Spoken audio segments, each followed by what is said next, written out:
Hello everyone.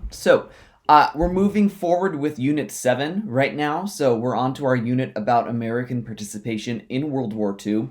Yesterday's lesson was just about contextualization. So, giving you a bit of review and a bit of a broad picture of what are the causes and all the stuff that leads up to World War II.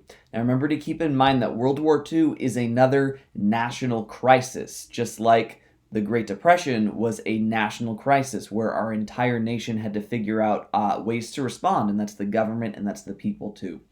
So, before we can get to see all that stuff of how do we respond, what does happen, we have to see what led up to it.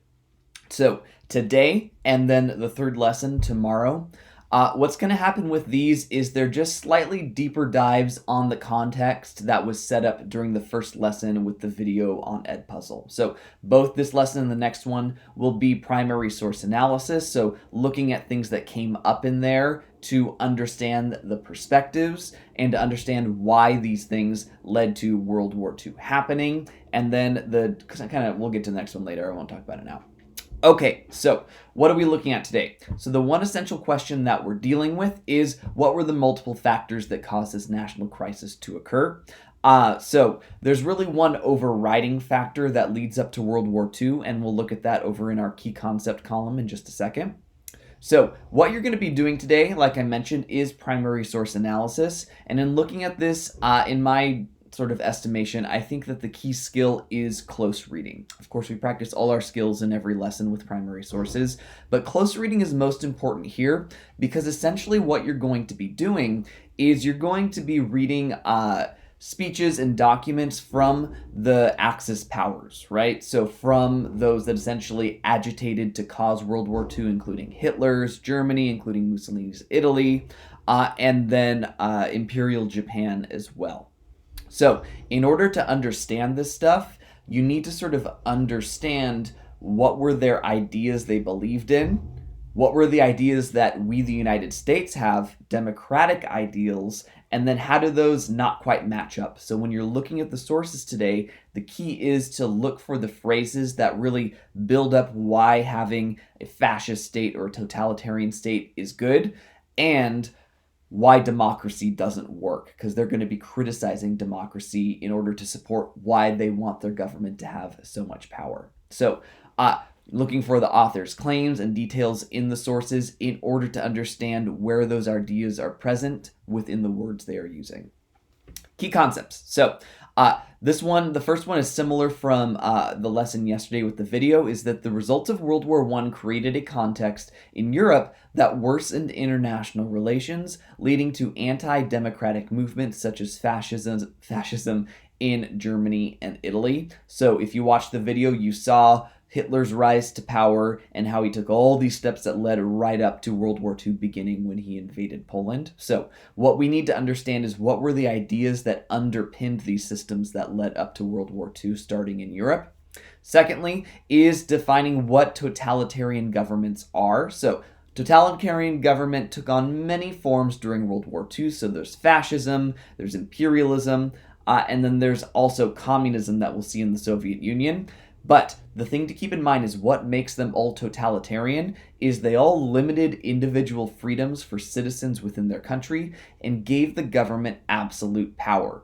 So remember, within the United States, some of our democratic ideals include limited government, not absolute power and authority for the government. The people have a say, and we have those say through our individual freedoms like freedom of speech, freedom of the press, freedom of petition, all those things, right? So what we see going on is we want to set up the differences between totalitarianism and democracy so you can see why there was such a conflict that ultimately led up to World War II. Okay, so let us look at Google Classroom to see what's up. So you can see we've got Unit 7, our new stuff right here at the top. Remember, the Unit 7 Learning Guide gives you pacing in there, seeing dates that are posted on Google Classroom, explanation of similar directions without all the bloviating and me, blowing a lot of hot air around during these videos. In the guide, it has a lot of good details for you, essential content, all that stuff. So here's that lesson from before the Edpuzzle video, and here we are today. So you're going to click on this. You should have a copy of it for yourself so you can annotate, so you can type your directions or your answers directly in here. So, rise of totalitarian governments. At the top are working definitions of totalitarianism, fascism, and communism. Those three things stand in contrast with American democracy. So you need to keep in mind what those systems are so you can compare them, corroboration, to what American democracy is. So what you're going to be doing, notice close reading is our biggest skill here, is what beliefs do each of these sources have about government and society? So based on their use of words, what do they think the role of government should be within society? So how powerful is it? How controlling is it? What role do people have? Include a short quotation or detail that proves that perspective, and corroboration. So for each source you're considering, how do the author's beliefs support totalitarianism and oppose democratic ideals? Now, at the top, you've got definitions of totalitarian systems. So you could think, how does this person's words fit in with these ideas? And then opposing democratic ideals, they might just oppose it outright and say, here's why I don't like democracy. They also might use language that you say like, hey, that wouldn't fly in America. That's not something that would be allowed here. And so you can see where they line up. So Mussolini was in Italy, Hitler, obviously, in Germany, Joseph Stalin in the Soviet Union. And this is a publication, the last one for Japan, that didn't come from one of their leaders, but it was a government publication for the people to read.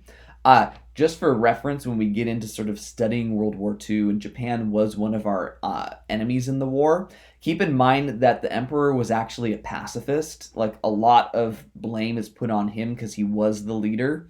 And didn't really do anything to stop his government or his people from taking their actions, but he actually didn't support the war. But we do want to look at what his government was saying despite his own pacifism. All right, following the same process for each one. At the very bottom, a question to get you ready for corroboration, which of course is on your source analysis assessment at the end of the unit. Which two sources could be used to make a similar argument together? So what you can do here is say, well, for close reading on these four, which ones are most similar about their beliefs about government? Choose two and explain how they work well together right here. The rest of this document has the four sources. Remember, the way it works is you've got the source itself, abridged down from much longer ones. This area that's italicized right here gives background information that I have typed up for you so you can know what the context was, how this person rose to power, what their ideas were, and why they were giving this speech or why this source was published at its time. So you've got Mussolini, Hitler, Stalin, and that last source from Japan. And that's about it, I think. Okay, so going over these again, remember close reading, looking at the author's words to consider how it reflects totalitarian beliefs in opposition to democracy. Thinking about your essential question of how did totalitarianism act as a cause for World War II later on. That's about it. A couple last ideas before I leave is that you're going to hate me for this, but democratic ideals and understanding what those are, it's been something I've been harping on, and we've been going over it again and again across our time together. So in our first unit, we established what are democratic ideals. So if you need a refresher on that, go back to your Unit 1 packet, which I hope you kept. We revisited it again in Unit 4 about imperialism to decide, can imperialism and democracy exist side by side? And there's a couple pages in there that do just that, where you define what is democracy, what is empire. And so those are your resources that you can use if you need a refresher on what democracy is, so you understand how to compare it to these totalitarian governments that started World War II. All right, folks, that's it. You'll see me next time. So until then, bye-bye.